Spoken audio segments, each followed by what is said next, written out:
بسم اللہ الرحمن الرحیم۔ السلام علیکم۔ اس ویڈیو میں ہم کتاب احیاء العلوم جلد نمبر 2 یعنی بک نمبر 2 کو آگے کنٹینیو کریں گے۔ اس سے پہلے اگر آپ نے سبسکرائب نہیں کیا تو سبسکرائب کر لیں اور بیل آئیکن پریس کر دیں۔ تو شروع کرتے ہیں چھٹی شرط۔ مبیع بائع یعنی بیچنے والے کے قبضے میں ہو جبکہ بائع معاوضہ دے کر اس شے کا مالک بنا ہو۔ یہ خاص شرط ہے کیونکہ حضور نبی کریم صلی اللہ تعالیٰ علیہ وآلہ وسلم نے اس شے کو بیچنے سے منع فرمایا جو قبضے میں نہ ہو۔ اس کی تفصیل میں صحیح مسلم کا ریفرنس ہے۔ اس معاملے میں زمین اور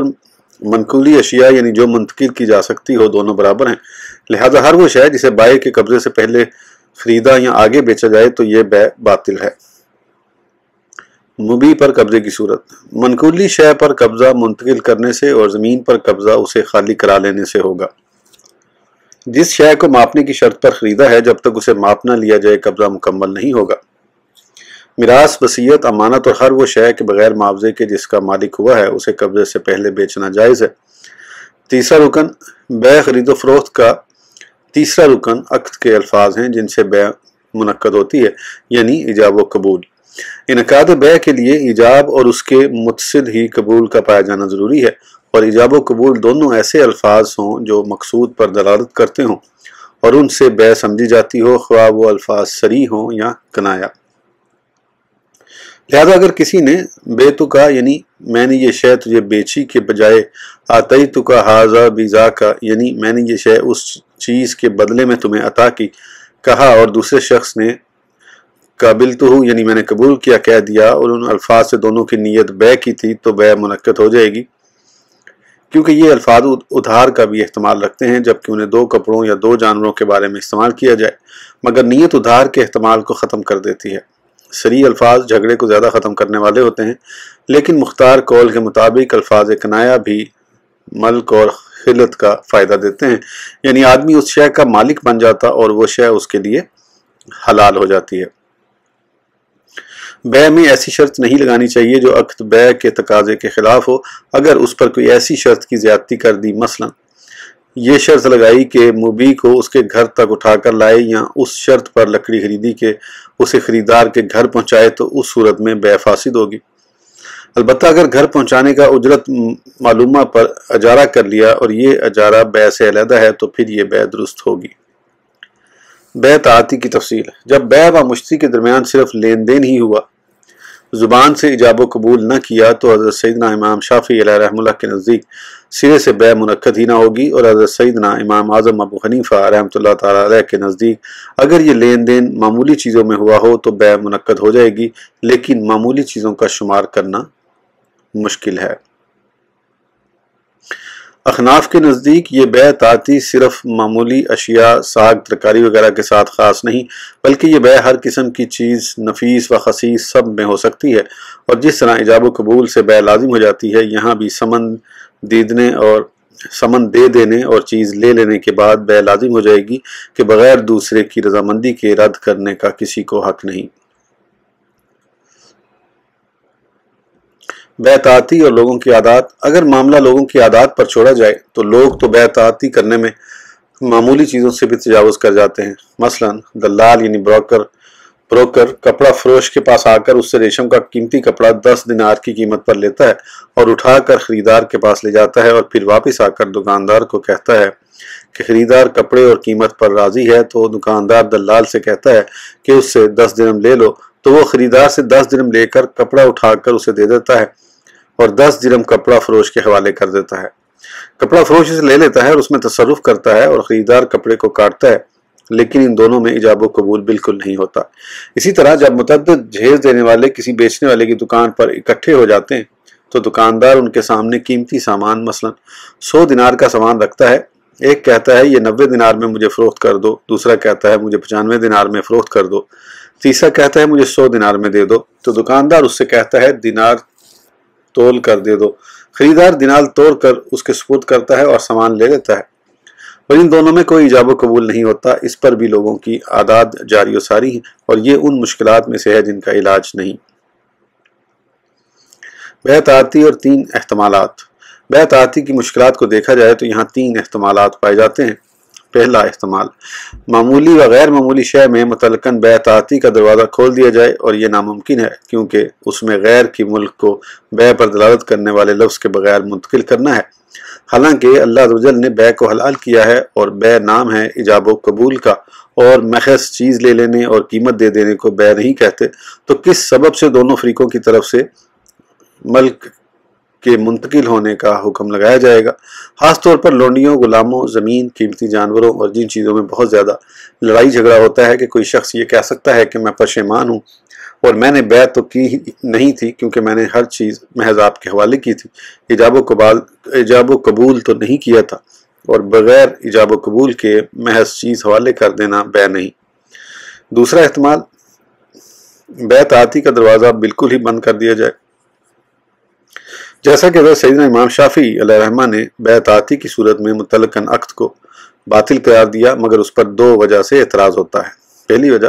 یہ شبہ ہوتا ہے کہ صحابہ کرام رضوان اللہ تعالیٰ علیہم اجمعین کے مبارک زمانے میں معمولی چیزوں میں بے اطاعتی کا پایا جانا عام رائج تھا، اور اگر وہ سبزی فروش، نان بائی اور قصاب کے ساتھ ایجاب و قبول کا تکلف کرتے تو ان پر یہ کام مشکل ہو جاتا، اور یہ بات ان سے نقل کی جاتی، اور اس عادت سے مکمل طور پر آراز کر لینے کا وقت مشہور ہوتا،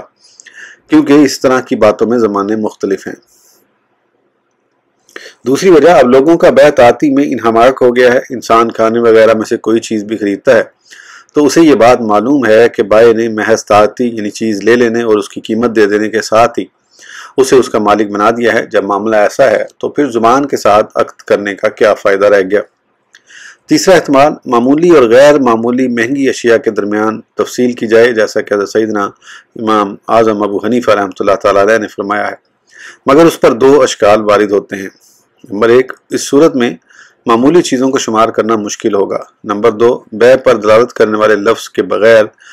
ملک کے منتقل ہونے کی وجہ بیان کرنے میں مشکل ہوگی۔ حضرت سیدنا امام ابن سریج رحمۃ اللہ تعالیٰ علیہ نے حضرت سیدنا امام شافعی علیہ رحمہ اللہ کا ایک قول ایسا بھی بیان کیا ہے جو حضرت سیدنا امام اعظم ابو حنیفہ علیہ رحمہ اللہ کے قول کے موافق ہے۔ یہ تیسرا احتمال تمام احتمالات میں سے اعتدال کے زیادہ قریب ہے، لہذا اگر ہم اس کی طرف مائل ہوں تو اس میں کوئی حرج نہیں، کیونکہ اس کی ضرورت بھی ہے اور یہ مخلوق میں عام رائج بھی ہے۔ نیز ظن غالب بھی یہی ہے کہ یہ پہلے زمانوں میں بھی رائج تھا۔ تیسرے احتمال پر وارد ہونے والے اشکالات کا جواب یہ ہے کہ ہم معمولی اور غیر معمولی اشیاء میں فرق کرنے اور انہیں شمار کرنے کے پابند نہیں، کیونکہ یہ ناممکن ہے، بلکہ اس کی دو واضح اطراف ہیں۔ نمبر ایک، سبزی، تھوڑے سے پھل، روٹی اور تھوڑا سا گوشت خریدنا ان معمولی چیزوں میں سے ہے جن کے لین دین میں بے اطاعتی رائج ہے، اور ان چیزوں میں ایجاب و قبول کا مطالبہ کرنے والا کمتر جانا جاتا ہے اور اس کے اس تکلف کو بوجھ شمار کیا جاتا ہے، اور اس کی طرف یہ بات منسوب کی جاتی ہے کہ فلاں شخص معمولی چیزوں کو بھی تولتا ہے حالانکہ اس کی کوئی ضرورت نہیں۔ یہ حقارت کی صورت ہے۔ نمبر دو، جانور، غلام، زمین اور قیمتی کپڑے ان اشیاء میں سے ہیں جن میں ایجاب و قبول کو معیوب نہیں سمجھا جاتا۔ ان دونوں اطراف کے درمیان کچھ ایسی اشیاء ہیں جن کے بارے میں شک ہے۔ یہ اشیاء محل شبہ میں ہیں، لہذا دیندار آدمی کو چاہیے کہ وہ ان میں احتیاط کی راہ اختیار کرے، اور شریعت کے وہ تمام قواعد جن کی پہچان رسم و رواج سے ہوتی ہے وہ دونوں واضح طرفوں اور درمیان والی مشتبہ صورتوں میں تقسیم ہوتے ہیں۔ بے اطاعتی میں ملکیت منتقل ہونے کا سبب۔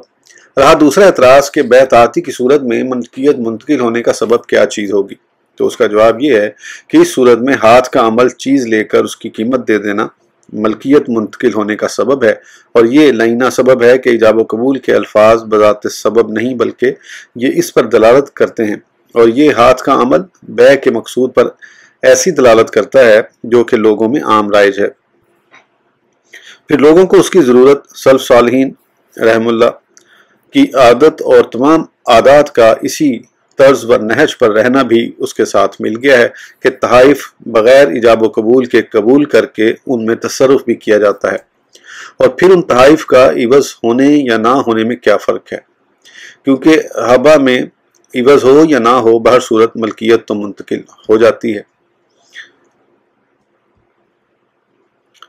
یہ استفہام انکاری ہے، یعنی خواہ عوض ہو یا نہ ہو دونوں صورتوں میں کوئی فرق نہیں۔ علامہ مرتضیٰ زبیدی علیہ رحمہ یہاں فرماتے ہیں اس فرق کو نہیں دیکھا جائے گا کیونکہ یہ غیر مؤثر ہے۔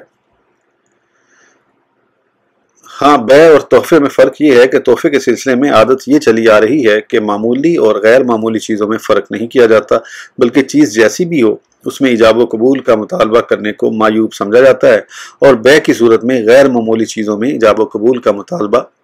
معیوب نہیں سمجھا جاتا۔ اس احتمال کی بنیاد دیگر دونوں احتمالات سے زیادہ اعتدال پر ہے۔ بیعت اور متقی شخص، دیندار اور متقی شخص کو چاہیے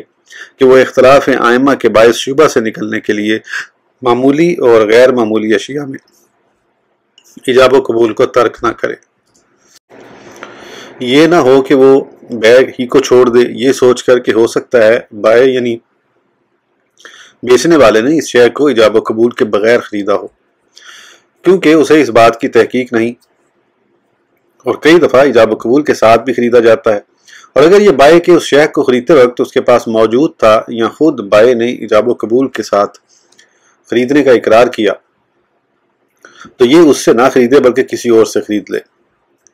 اگرچہ وہ چیز معمولی ہو اور اسے اس کی ضرورت بھی ہو تب بھی ایجاب و قبول کرے، کیونکہ اس طرح مستقبل میں پیدا ہونے والا جھگڑا ختم ہو جاتا ہے کہ صریح الفاظ کے ہوتے ہوئے رجوع کرنا ناممکن ہے،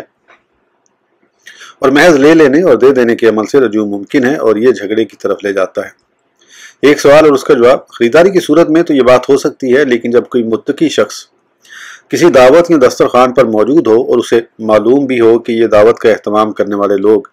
خرید و فروخت میں لین دین پر ہی اکتفا کرتے ہیں، یا اس نے خود ان سے سنا یا انہیں دیکھا ہو، تو کیا اس پر کھانا کھانے سے باز رہنا واجب ہے؟ اس کا جواب یہ ہے کہ اس شے کو خریدنے سے باز رہنا اس پر اس وقت واجب ہے جبکہ وہ شے قیمتی اشیاء کی مقدار کو پہنچ چکی ہو، معمولی اشیاء میں سے نہ ہو۔ بہرحال اس کے کھانے سے باز رہنا واجب نہیں، کیونکہ اگر ہمیں محض ہاتھ کے عمل کا ملکیت منتقل ہونے پر دلالت کرنے کے بارے میں شک ہے تو یہ بات درست نہیں کہ ہم اس ہاتھ کے عمل کو کھانے کے مباح و جائز ہونے پر دلالت کرنے والا نہ بنائیں، کیونکہ اباحت کا معاملہ بہت زیادہ وسیع ہے جبکہ ملکیت منتقل ہونے کا معاملہ اس کی نسبت تنگ ہے۔ کھانے میں بیعت، ہر وہ کھانا جس میں بیعت کی گئی ہو تو بیچنے والے کا اسے خریدار کے سپرد کر دینا اس کی طرف سے کھانے کی اجازت ہے، اور یہ بات قرینہ حال کی وجہ سے معلوم ہوگی، جیسا کہ حمام میں داخل ہونے والے کے لیے حمام کے مالک کی طرف سے اجازت ہوتی ہے، اور کھانے کی یہ اجازت اس شخص کے لیے ہوگی جسے خریدار کھلانا چاہے۔ گویا یہ بائع یعنی بیچنے والے کے اس قول کے قائم مقام ہے، میں نے یہ کھانا تمہارے اور جسے تم کھلانا چاہو اس کے لیے مباح کیا، لہذا اس کے لیے کھانا کھانا جائز ہوگا، اور اگر وہ واضح الفاظ کے ساتھ اس طرح کہے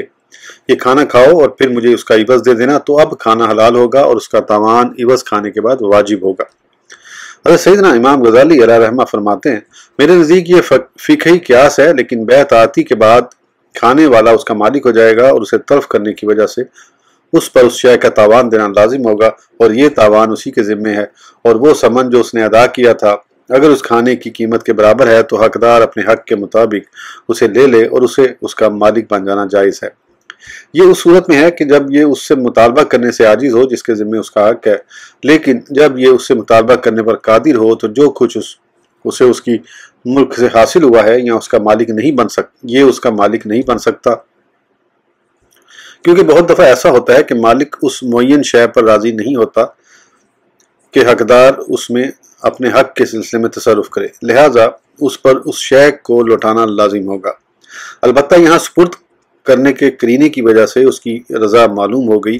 لہٰذا یہاں عمل کو اس کے راضی ہونے پر دلالت کرنے والا بنانا کچھ بعید نہیں، اس طور پر کہ خریدار نے جو مال اس کے سپرد کیا ہے یہ اس میں سے اپنا قرض لے کر اپنا حق لے لے، مگر تمام احوال میں بیچنے والے کی جانب گہرائی پائی جاتی ہے، کیونکہ جو مال اس نے خریدار سے لیا ہے خریدار خود اس میں تصرف کرنا چاہتا ہے، لہذا جب تک وہی کھانا خریدار کے پاس ہلاک نہ ہو جائے تب تک یہ اس کے مال کا مالک نہیں بن سکتا۔ بعض اوقات بائع یعنی بیچنے والے کو نئے سرے سے مالک بننا پڑتا ہے، اور کبھی محض اس رضا سے ہی مالک بن جاتا ہے جو قول کے بغیر صرف عمل سے حاصل ہوتی ہے، اور بیچنے والے کی طرف زیادہ گہرائی پائے جانے کا بھی یہی مطلب ہے، لیکن جو شخص کھانا خریدتا ہے اور اسے کھانے کا ہی ارادہ رکھتا ہے تو اس کے لیے آسانی ہے، کیونکہ کھانا مباح کرنے سے مباح ہو جاتا ہے، اور یہ مباح کرنا قرینہ حال سے معلوم ہوتا ہے، مگر بعض اوقات جب یہ دعوت کرتا ہے تو اس کے دعوت کرنے کی وجہ سے یہ لازم آتا ہے کہ مہمان جو کھانا کھاتے ہیں وہ اس کے ضامن ہیں۔ پھر جب بیچنے والا خریدار سے لیے ہوئے مال کا مالک ہو جاتا ہے تو زمان بھی ساکت ہو جاتا ہے، لہذا وہ اس شخص کی طرح ہو جائے گا جو اس کا قرض خود ادا کرتا ہے اور اس کا بوجھ اٹھاتا ہے۔ بیع تعاطی کی باریکیوں کے لحاظ سے اس کے قاعدہ و قانون کے بارے میں ہم نے اپنی رائے لکھ دی ہے۔ والعلم عند اللہ، یعنی اور حقیقی علم تو اللہ عز و جل ہی کے پاس ہے، اور جو ہم نے بیان کیا ہے وہ گمان و احتمالات ہیں، مگر فتوے کی بنیاد انہی احتمالات پر رکھی جائے گی۔ رہا تقویٰ و پرہیزگاری تو ایسے شخص کو اپنے دل سے فتویٰ لینا چاہیے اور شبہ والے مقامات سے بچتے رہنا چاہیے۔ اس ویڈیو کے لیے اتنا ہی، پھر انشاءاللہ اگلی ویڈیو میں آگے کنٹینیو کریں گے۔ اس وقت تک کے لیے اجازت دیجیے، سبسکرائب کرنا نہ بھولیں۔ اللہ حافظ۔